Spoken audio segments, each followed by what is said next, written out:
Howdy. I'm frustrated. Oh, by the way, this, as you saw, is Whiskey for Beginners. It's a thoroughly amateur production. That's why I'm frustrated, in fact, on two counts. One, with this video and preceding ones, I'm having to rebuild my entire Whisky Basics playlist. Somehow, I don't know how, I deleted the whole thing.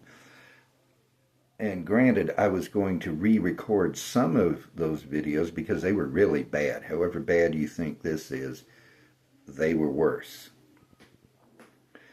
But I didn't intend to redo the whole thing.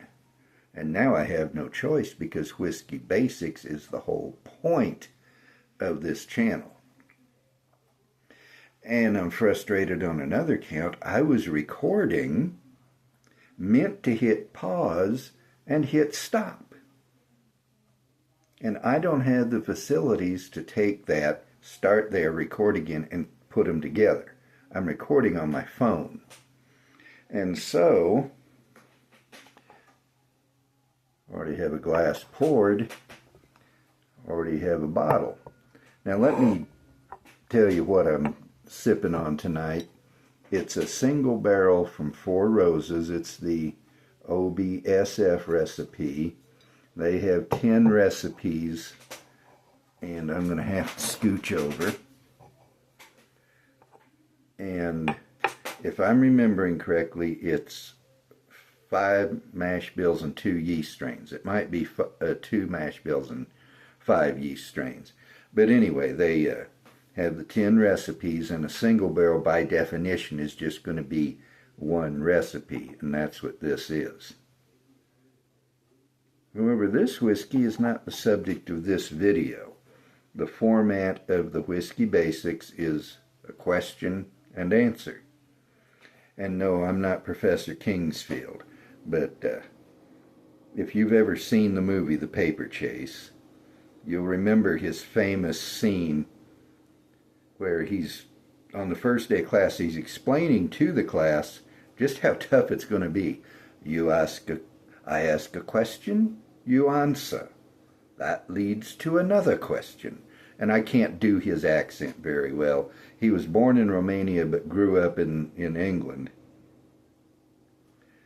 And that's the scene where he concludes it by saying, you come in here with a skull full of mush, and you leave thinking like a lawyer. Well, I ask a question and answer it. That's the format of these videos. And the question here is, what is bonded whiskey, or bottled in bond whiskey? And I wish I hadn't fouled up that first recording, because the nose has lost something. I should have put a cap on it, and I didn't think to.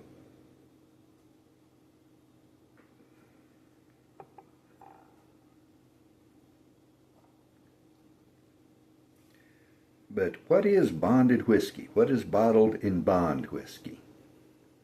Well, it began in 1897 with the Bottled in Bond Act, federal law. If not the first in the world, then certainly the first in the United States, food safety law. And the background, and I'm going to try to be brief, was that in those days there were whiskey rectifiers who weren't really rectifying anything. They'd buy whiskey and then put water and tobacco juice and whatever all else in there to expand the volume, or they'd even make whiskey that wasn't any more whiskey than my handkerchief is, and they were selling that as whiskey. At best it wasn't good, and at worst it was actually unhealthy. And so the federal government passed the Bottled in Bond Act to make sure that if you bought bonded whiskey, you were assured of its quality. And so it had several provisions. One is that, to begin with, the whiskey has to follow whatever rules it follows. Now, bourbon, for instance, didn't get its rules until 1964, and the Bottled in Bond Act was almost 100 years earlier. But still, to be bottled in bond whiskey, at least today, it has to first follow all the rules for whatever kind of whiskey it is. This is not a bottled in bond, by the way. I don't have any bottled. Yes, I do. I was going to say I didn't have any. I do have a bottle of George Dickel bottled in bond. And it follows these rules, as does all bonded whiskey. Has to follow the rules of whatever kind of whiskey it is. If it's bourbon, it has to follow all the rules of bourbon. Second, it must age not just in any old warehouse, but in a bonded government warehouse, and you have to have federal authority to get into that warehouse. Whether you're putting in barrels, taking out barrels, moving barrels, just checking barrels, you can't just walk in there. You have to be able to get in.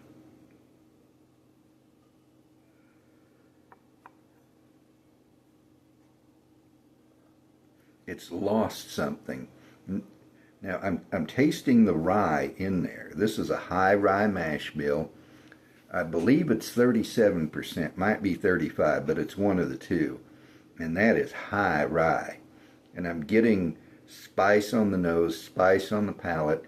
I'm also getting a mineral note and a vegetal note that for me really characterize rye. Bonded whiskey must follow the rules of whatever kind of whiskey it is. Must age in a bonded government warehouse. Third is it must age for at least 4 years. Now the Dickel bottled in bond that I have is 12 years old. The last bottle of that I had was 13. I've had people not grasp the concept of at least. Just a made-up example. You know, I say, bonded whiskey must age at least 4 years. Here's one that's 12 years old. Well, you said 4 years. How can it be 12? No, at least 4 years. If that does not mean anything to you, I strongly suggest you look up what at least means. I don't mind explaining English, but if you don't know at least, and I have met people who don't, then it's not my job to teach you the very basics of your language. Okay, follow the rules, bonded warehouse, at least 4 years, and the fourth thing is it must be 100 proof in the bottle. Now, I had thought that was all the way back to 1997 or 1897, that 100 proof bit. It turns out that originally bottled in bond meant at least 100 proof. And so you could have originally bottled it at 110, 120, 140. And these days, 140 proof and above is, under federal regulations, a hazardous material. It's just that flammable. Even if it doesn't catch fire, if there is a fire on the train, in the truck, on the airplane, well, I take it back. Trains and trucks, not a problem. It's airplanes they won't let it fly on because, and an airplane can't just stop. It has to find an airport that can receive it, and if there isn't one handy and there's a fire on board, it's not good. And I had someone back in the 90s on the RIME BBS network, RIME, stood for Relay Net International Message Exchange. I had someone who either literally or pretend did not realize that as you're flying along, you can't just pull over and stop. What education? Public education is not education, not in the United States, not today, and it's been getting worse for all my life.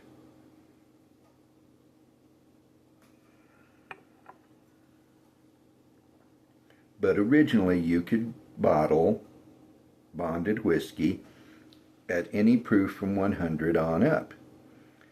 I don't remember when the change happened. I didn't research it. This is Whisky Basics, not Whiskey Details. But I think it might have been in the 70s. Congress changed the law, and now it must be 100 proof. It cannot be lower, it cannot be higher, it must be 100 proof. So those are the requirements for bonded whiskey. It must follow all the rules for its type of whiskey.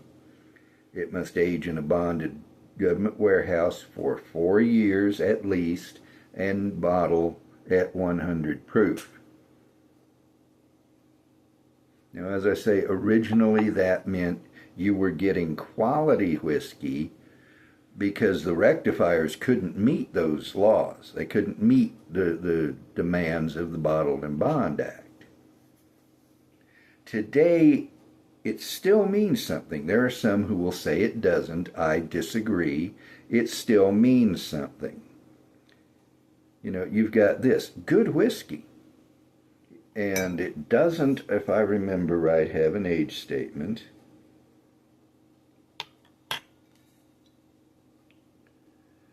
I do not see an age statement. So because it is straight whiskey, and I've done a previous video on what is straight whiskey, because it's straight whiskey, we know it's at least 4 years old. Straight whiskey, if it does not have an age statement, has to be at least 4. But beyond that, we don't know.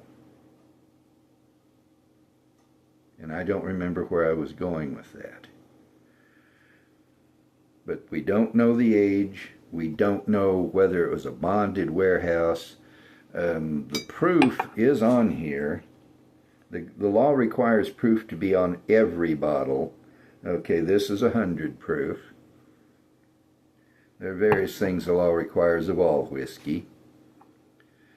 But, you know, it's good whiskey, even though it's not bottled in bond. But bonded whiskey has those extra rules it has to follow. This might have followed every one of those rules, but it doesn't have to.